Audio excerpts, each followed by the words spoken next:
And again, I will give them singleness of heart and action so that they will always fear me. And twice Ezekiel gives a promise from God to remove the heart of stone and give a heart of flesh. When Jesus came to Judea, he found people with hard hearts.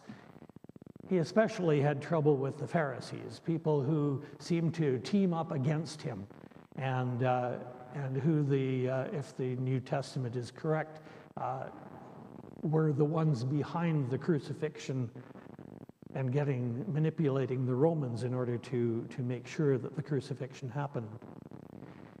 Now, some of the Pharisees were good men, but a lot of them were stony-hearted.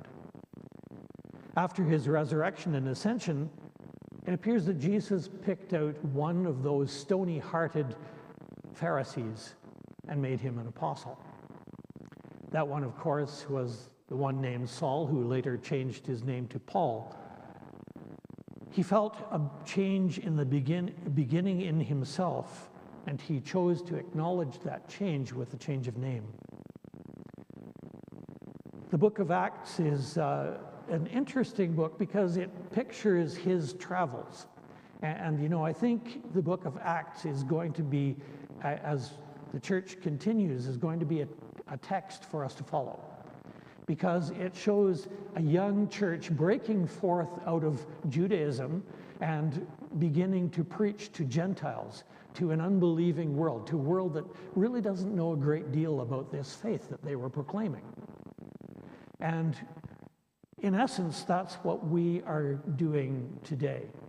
The church, which was called Christendom, is no longer. The number of people out there who believe in Christian faith has dropped drastically.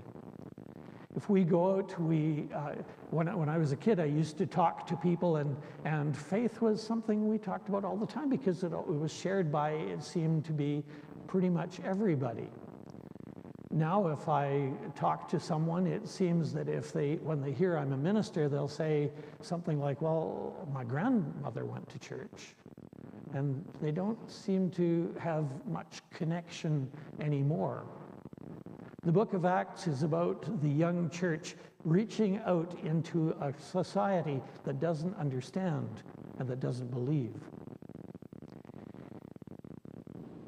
Paul took his missionary journeys out into this unbelieving world, this world of Gentiles.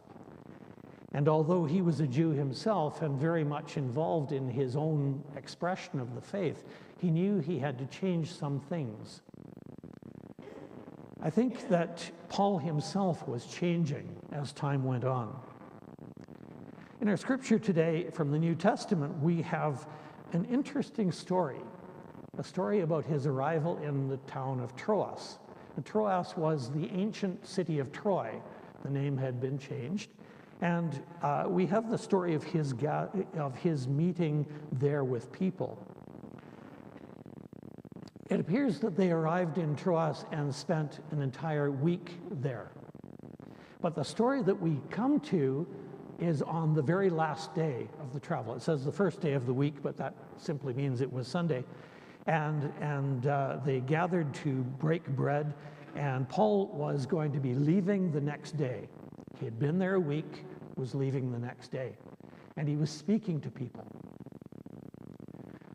This might not seem strange, but when you look at the former experiences that Paul had before coming to Troas, you realize that the fact that there is a week has gone by and nothing is reported is rather remarkable in itself. Our reading from Acts 20 in the verse 1 starts with when the uproar had ended, or when the riot was over. That's the kind of thing that Paul was used to in towns. People would stand up and fight against what he said. The Jews in town would cause a riot because he was proclaiming a Messiah that they did not accept. And he was a Jew, picking this Messiah, Jesus.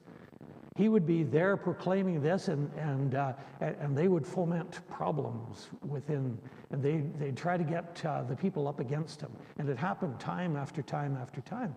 But Troas was different. Troas, they came, and here was an entire week, and it seems that Luke had nothing to report in his writing of the book of Acts. And we see that Paul has gathered with people because he's intended to leave the day, and he's talking. And he's preaching, and he is preaching a long time. He is preaching until midnight. Doesn't exactly say when he started, but it seems that probably it was early in the day. Now, there was a good gathering of people, it seems, and they had gathered in an upper room, some 3 stories up, and people gathered to hear speakers. This was long before television and long before all kinds of things that take our time. And just like, 180 years ago when the Free Church was formed, people would gather to hear debates. They would gather to hear the latest thing. It was the closest they had to a news broadcast. And people loved to sit and hear and listen to debates and listen to people talk about things. And this is what was happening in Paul's time. Paul was talking about something new, a new kind of faith. And people would gather and they would listen. It was the entertainment of the day. But nothing seemed to be happening. Paul was talking, and he was talking right through till midnight. And we have this story of this fellow called Eutychus. Now, I'm not sure I'd want to be memorialized as the first person to fall asleep during a sermon, but that's essentially what happens with Eutychus. He falls asleep. But he's a young man, probably like many of our young people, likes to sleep a lot. And they had gathered in this upper room, and you can imagine that the walls were very thick, and there would have been, the windows would have been open because it was that kind of a place, probably as hot as it has been the last few days. And even though it was getting night and it was getting cooler, they had these lit torches around the place. And so the heat would be there, the warmth would be encouraged, it would be happening. Eutychus had probably come with his parents. And so he crawled out onto one of these places where the windows were and got himself as comfortable as he could and apparently fell asleep. And at some point, someone looked over because they knew Eutychus had fallen asleep there, and they realized he wasn't there anymore.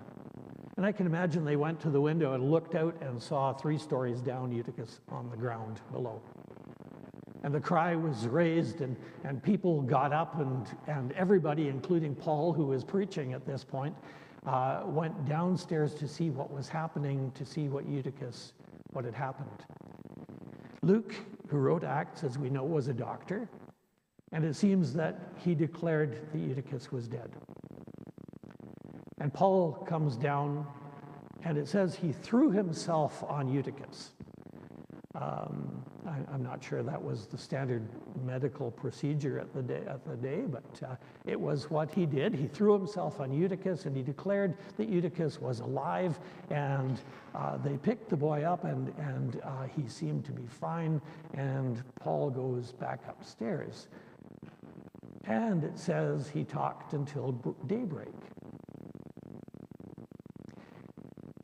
I don't know about you, but when I read that, I look at that and I say, the guy has been talking till midnight.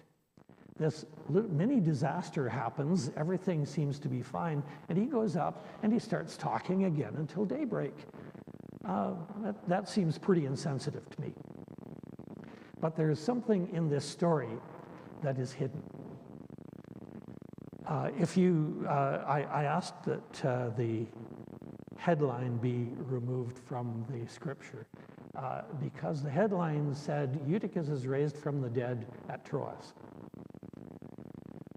And I don't know who puts these headlines in, but that seems to be what someone thought was the point of this story.